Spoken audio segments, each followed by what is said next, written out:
The glitz and glamour of the Oscars is over for another year, but a brand new week of movies is about to begin, and I'm covering it on this episode of Film Feeder.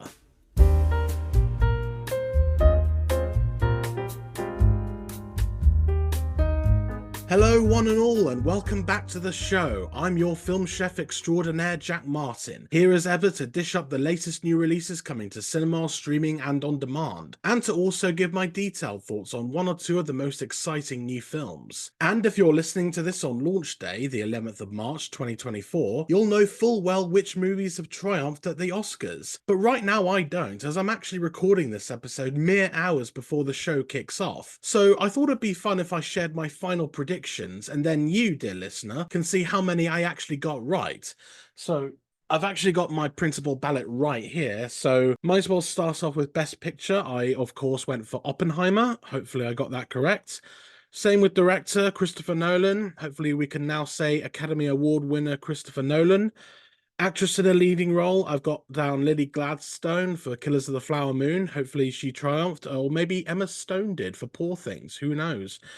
Then actor in a leading role, it's got to be Cillian Murphy again for Oppenheimer. It was starting to see an Oppenheimer sweep here.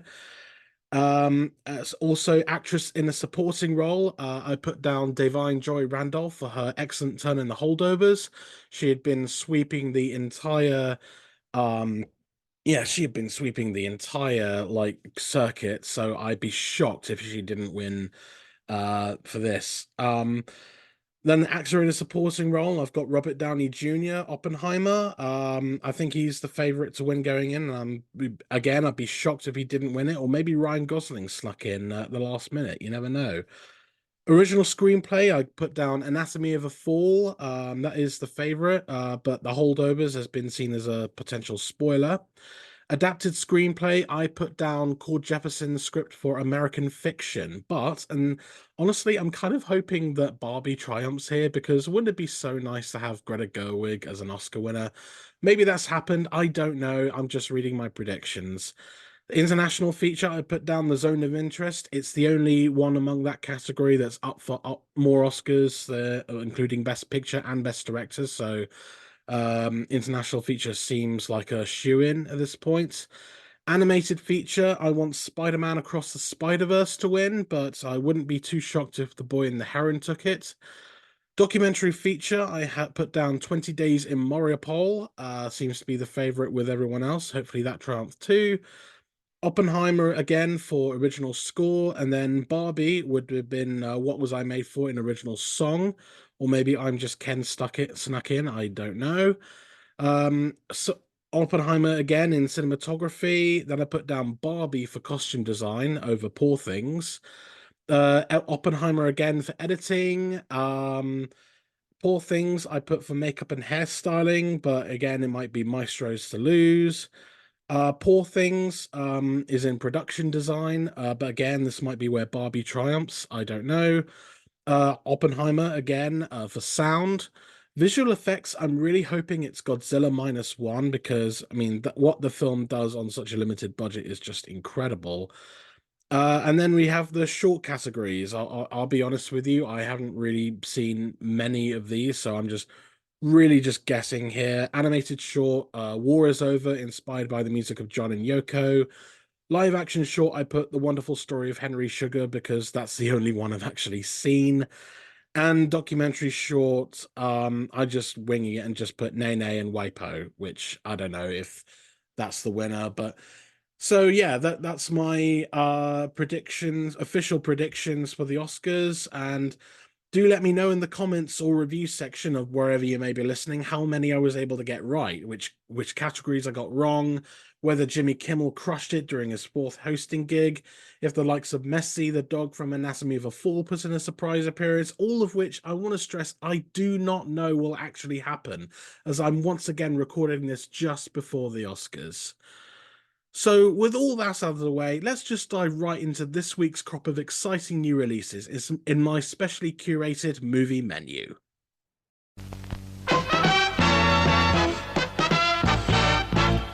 And now, preview time.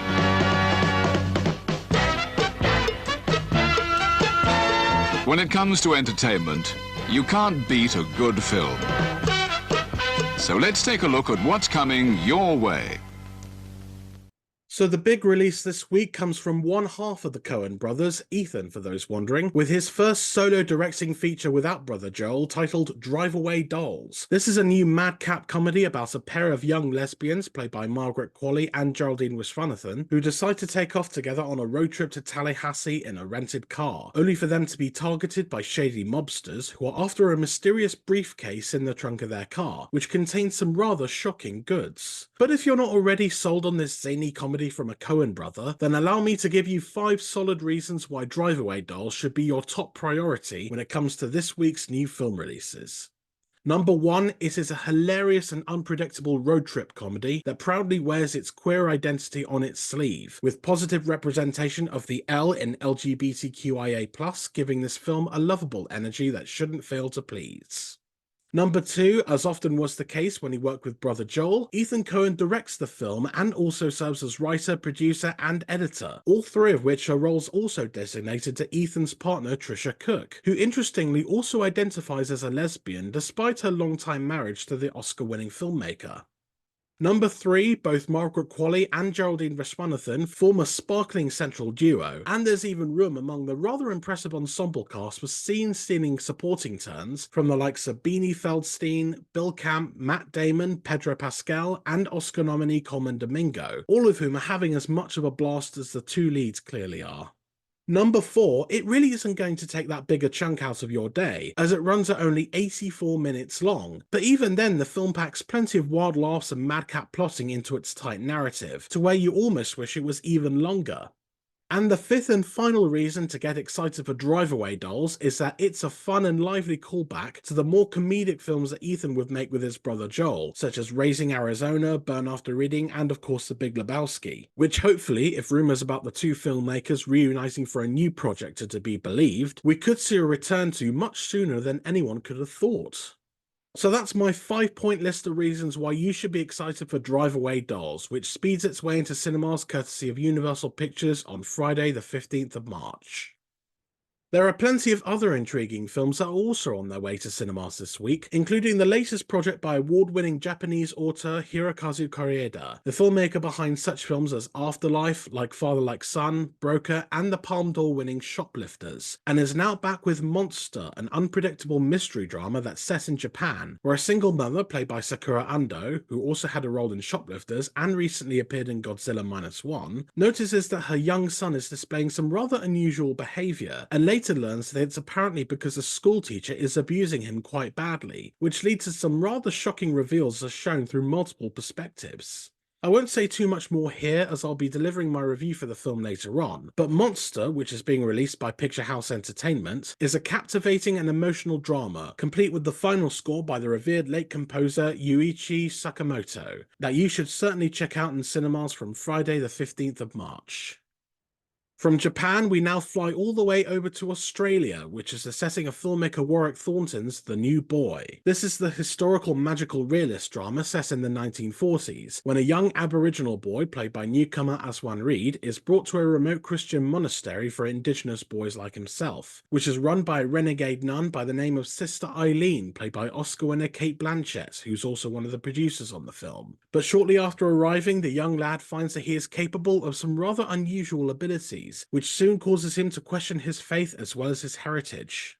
It is an unusual but enthralling take on themes like religion and cultural identity, all from a unique perspective that brings about an interesting commentary on the racial politics of 20th century Australia, which you can discover for yourself when The New Boy arrives in cinemas via Signature Entertainment from the 15th of March.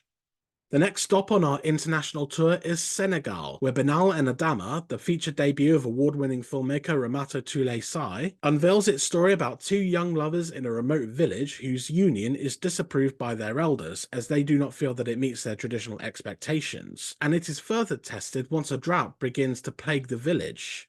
The film, which competed for the Palme d'Or at last year's Cannes Film Festival, is a passionate and deeply soulful romantic drama that defies tradition and embraces love in all its forms, filling itself to the brim with romantic feelings and beautiful filmic storytelling that has been likened to the work of Terrence Malick. And it's being brought to UK screens by We Are Parable, which here continues its championing of bold and original new projects by black filmmakers after their success with the BAFTA-winning feature Earth Mama. So once again, that's Banal and Adama, which comes to cinemas on the 15th of March. We're heading back over to the UK for our next cinematic offering, the emotional documentary Janie, which tells the story of unfiltered and unpredictable Scottish comedian Janie Godley, who after generating headlines and controversy over her career, is shown grappling with her own mortality after being diagnosed with terminal ovarian cancer, which causes her to reflect on her troubled upbringing, and her latest tour, which culminates with a sellout set in her home city of Glasgow. Filmmaker John Archer captures some emotional moments as the comedian faces her traumatic childhood, while there's also some guest appearances by the likes of fellow comedian Jimmy Carr and even Scotland's former First Minister Nicola Sturgeon, footage of whom caused Godley to go viral for her rather hilarious voiced-over impersonations, which alone should be enough to get you interested in Cosmic Cat's release of Janie in cinemas this week from the 15th. Time for another documentary now, but this one's a bit more concerning, as Phantom Parrot from filmmaker Kate Stonehill uncovers a secret government surveillance program that is revealed after human rights activist Muhammad Rabbani is prosecuted under terror laws for refusing to hand over the passwords to his electronic devices, which raises numerous ethical questions about law, modern technology, and privacy. Of course, there's plenty to unpack here, least of all its shocking themes of modern-day surveillance and data collecting, which may cause you to never look at your phone, laptop, webcam, or any of your devices the same way ever again. So if you're interested to hear more, then check out Phantom Parrot when it too comes to cinemas thanks to Brass Mill Media on the 15th. The last theatrical release I have for you is an absolute treat, especially for anyone who enjoys watching anything out of Bollywood. It's Yodha, the high-octane thriller starring Indian action star Siddharth Malhotra as an off-duty soldier who springs into action when a passenger plane is hijacked by terrorists, and is in danger of going down with everyone on board unless good old Siddharth can save the day. It's got enough over-the-top action and suspense to rival Hollywood action blockbusters, from John Wick to Die Hard, both of which and plenty more are added to this energetic and gloriously ridiculous action movie stew that should generate plenty of adrenaline to viewers. Or at least it will when Yodha, like all the other cinematic releases this week, comes to cinemas on Friday the 15th of March. Now let's take a quick look at the films making their debut on streaming and on-demand services this week. Starting over at Netflix, where Lindsay Lohan continues her career resurgence by starring in the brand new romantic comedy Irish Wish, in which Lohan plays a woman who travels to Ireland for the wedding of her best friend, and the man whom she is hopelessly in love with, who's played by Alexander Vlahos. But after making a spontaneous wish for true love, she wakes up the next day to find out she is magically now the bride-to-be, which at first is everything she has always wanted, but after meeting a cynical photographer played by Ed Speleers, she of course realizes that her true love is someone else entirely. While it is certainly targeting itself towards anyone that also watched her festive Hallmark-esque rom-com Falling for Christmas for Netflix back in 2022, and I know because I am one of those people, Irish Wish is a delightfully light-hearted piece of literal wish fulfillment, complete with stunning backdrops of the Irish countryside to keep it looking fabulous, not to mention rather fun to watch. So that's Irish Wish, which once again comes to Netflix on Friday the 15th of March. Heading over now to Prime Video, there are two new options to choose from. The first being an imaginative and all-encompassing new documentary about the life of artist Frida Kahlo, which is simply titled Frida and comes from filmmaker Carla Gutierrez, who makes her directorial debut after working as an editor on the Oscar-nominated documentary RBG. And the film offers a more personal look at Kahlo's life, with much of the film comprised from the artist's own words as documented throughout history in her diaries, letters, essays, and interviews. Of course, there's bound to be comparisons to the 2002 biopic of the same title, which starred Salma Hayek in the titular role and won an Oscar for its makeup effects, but this documentary seeks to break through her thick canvas and find a deeply human portrait underneath, which you can see for yourself when Frida comes to Prime Video on Thursday the 14th of March. The week's other new Prime Video release is Fast Charlie, which sees star Pierce Brosnan bring his 007 coolness to the lead role of the Southern Fried revenge thriller from director Philip Noyce, where he plays a veteran hitman working for a Florida crime boss, played by the late James Caan in his final performance, who sets out for revenge when Caan and his crew are brutally slain by rival gangsters. With a script by Richard Wenk, who also wrote Antoine Fuqua's recent trilogy of Equalizer movies, Fast Charlie promises plenty of crowd-pleasing action as well as some thoughtful character drama, with director Noyce bringing a seasoned vision to some classic mobster action, which you can check out for yourself when the film begins streaming on Prime Video from Friday the 15th of March. And over on Paramount Plus, Little Wing is a spirited coming-of-age drama starring Brooklyn Prince, the young actor whom audiences will know for her award-winning breakthrough performance in Sean Baker's The Florida Project, who here plays a teenager struggling to cope with her parents' recent divorce, and as part of her rebellious nature, she ends up stealing a valuable bird from local pigeon racer Jan, played by Brian Cox of Succession fame, which unexpectedly brings both souls closer together. With Prince proving once again that she is one of our brightest young talents in a role that allows her to work with some mature themes, the film, which comes from director Dean Israelite, who previously made the 2017 big screen Power Rangers reboot, is a much needed jolt of energy that gives pigeon racing its own time in the spotlight. So make sure you queue up Little Wing on Paramount Plus, where it will be streaming from Thursday the 14th of March. And finally, I'm not sure how much I can talk about the week's big re-release since it is the first two rules of Fight Club, but I'll give it a go anyway because David Fincher's late 90s cult classic is back in cinemas to celebrate its 25th anniversary, giving audiences new and old the chance to catch the wild cautionary tale of Edward Norton's nameless protagonist as he befriends the enigmatic Tyler Durden, played by Brad Pitt, and sets up an underground fight club for them and other insecure men the chance to let off some steam in their stress-filled lives, which of course goes sideways as soon as the group transforms into something much more anarchic and even dangerous. Despite it underperforming at the box office during its original release, as well as generating some controversy for some of its provocative themes and messages, Fincher's film has since gone on to be a true staple in early 21st century culture, as well as a memorable parable about the dangers of toxic masculinity and conformity, which have certainly served it well in the years since its release. So if you're up for some out there and very unsafe satire, then make sure you check out the 25th anniversary re-release of Fight Club, which is showing in cinemas from Friday the 15th of March. So that concludes this week's movie menu. Hopefully you found something to watch over the next 7 days, whether it's at the cinema or in the comfort of your own home. But either way, I wish you a truly happy viewing of whichever film you decide to end up watching. And now it's time for me to impart my own wisdom and analysis on a couple of new releases with my ever insightful reviews.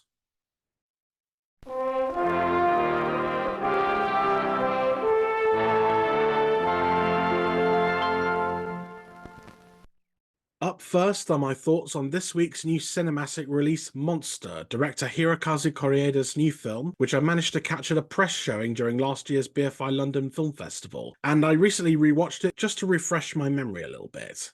But to provide a bit of context, in the wake of the release of Japanese author Akira Kurosawa's classic film Rashomon, a narrative method dubbed the Rashomon effect was born. It describes the storytelling technique of offering various different perspectives to one event, as it does in the Kurosawa film. Like, we'll see things from the victim's point of view, then the supposed perpetrator, then a passerby, and the list goes on until finally a clearer picture of events starts to emerge. Now, numerous films have since attempted the Rashomon effect, with varying degrees of success. I mean, on the one end, you have stuff like The Usual Suspects and Gone Girl, and then on the lower end, there's Vantage Point and even Hoodwinked. But for Hirokazu Kore-eda, considered by some to be a modern-day inheritor of Kurosawa's cinematic power, it comes surprisingly easy for Monster, a heartfelt and poetic spin on the technique that offers a number of compelling surprises around each turn. So the film begins on the night of a big fire at a hostess bar in a small Japanese city, not too far away from the apartment of Saori, played by Sakura Ando, a single mother who notices shortly after that her young son Minato, who's Soya Kurokawa, is acting rather strange. He claims to have the brain of a pig, is cutting his own hair to a shorter length, and comes home from school one day with only one shoe. Eventually, Minato tells his mother that it's in response to some nasty abuse from his schoolteacher, Mr. Hori, played by Ita Nagayama, prompting her to angrily demand answers from the school, only to be met with empty apologies and seemingly cold-hearted responses from the faculty, including Mr. Hori and the school's principal as portrayed by Yuko Tanaka.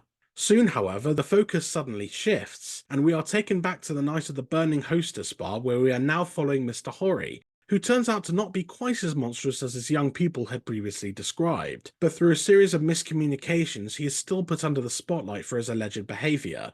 And then, for the film's third and final section, we see another perspective that ends up tying everything together, as well as how Minato's cheery classmate Yori, played by Hinata Hiragi, fits into it all, in ways that are genuinely surprising and, in a sense, quite dark and upsetting.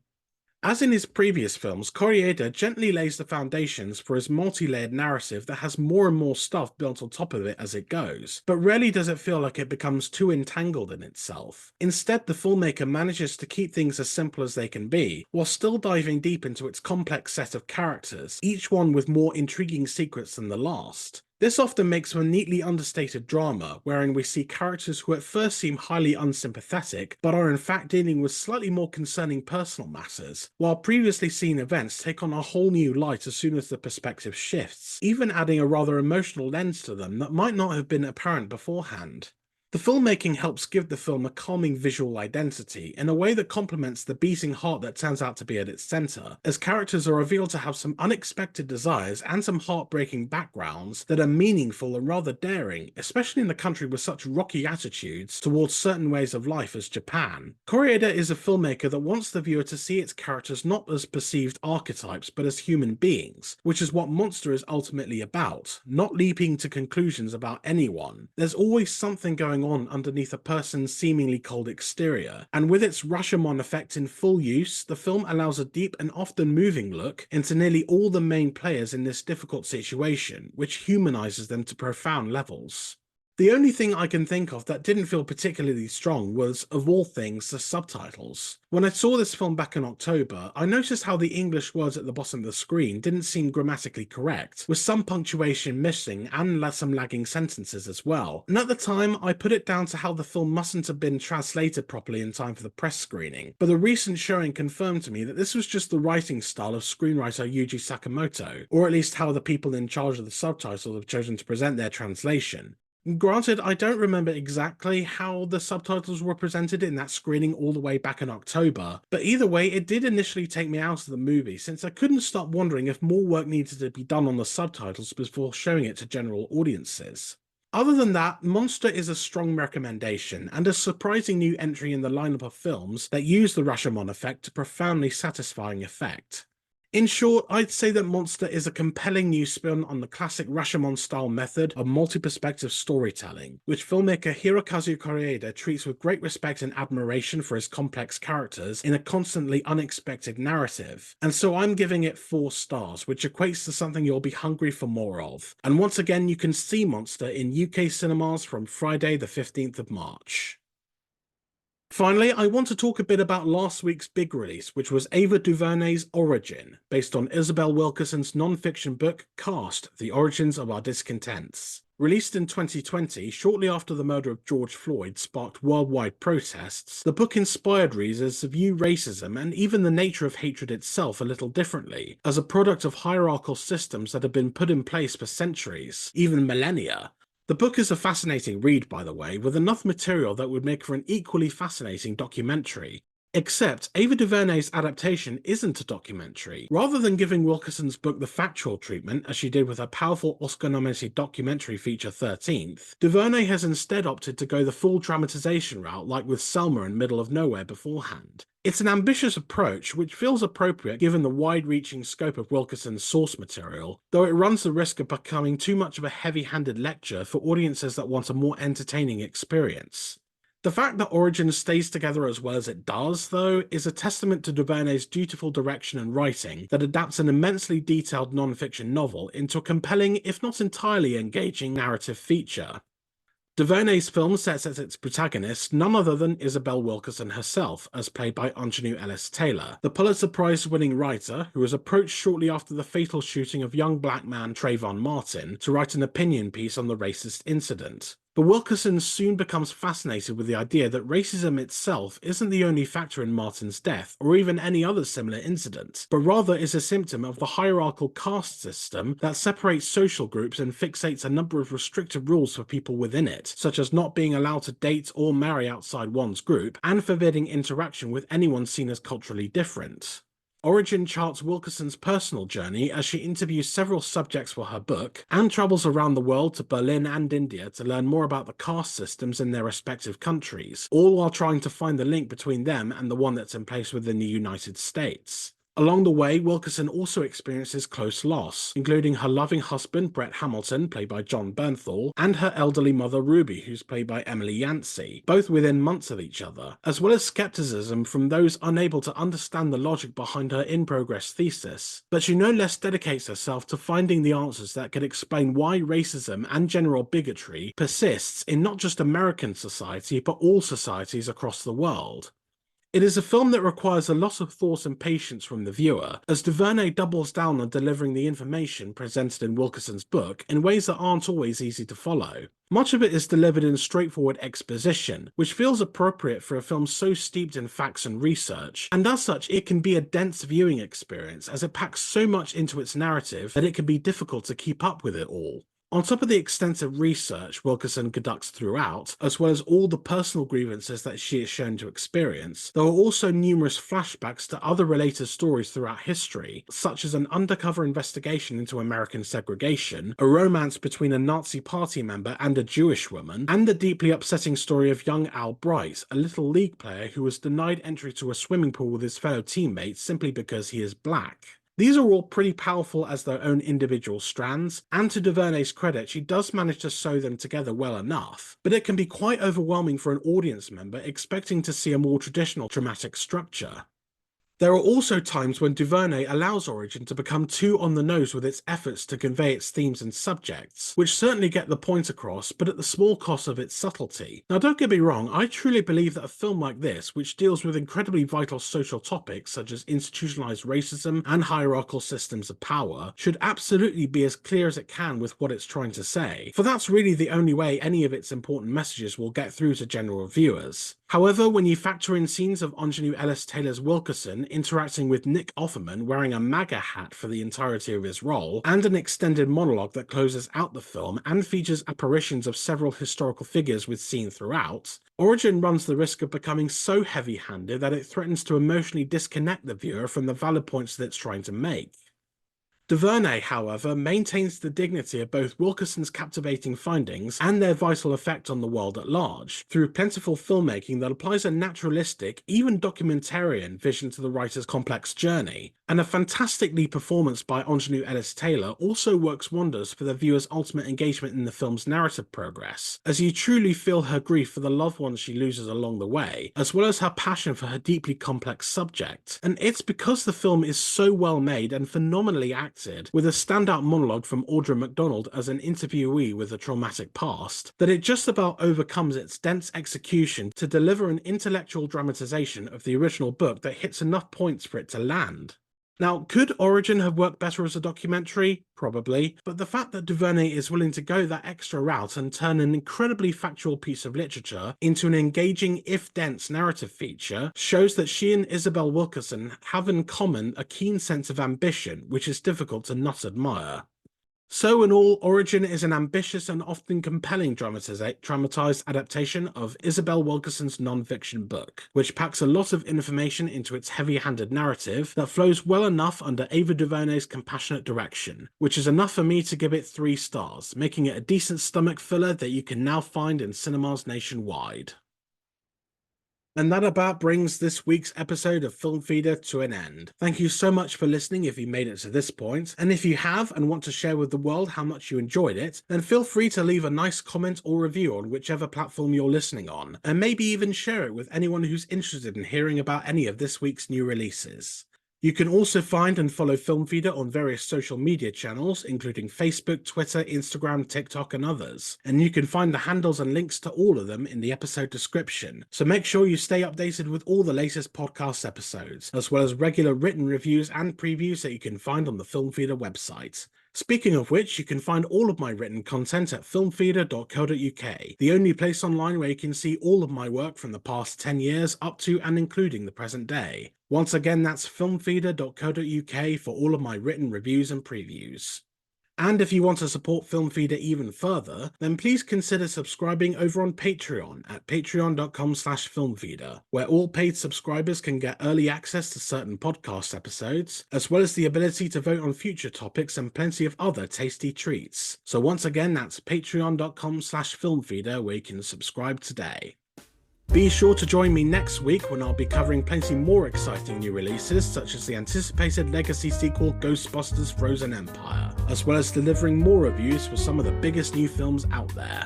Until then, I'm Jack Martin, your film chef extraordinaire, whetting your appetite for film each and every week. That's all for now. See you next time.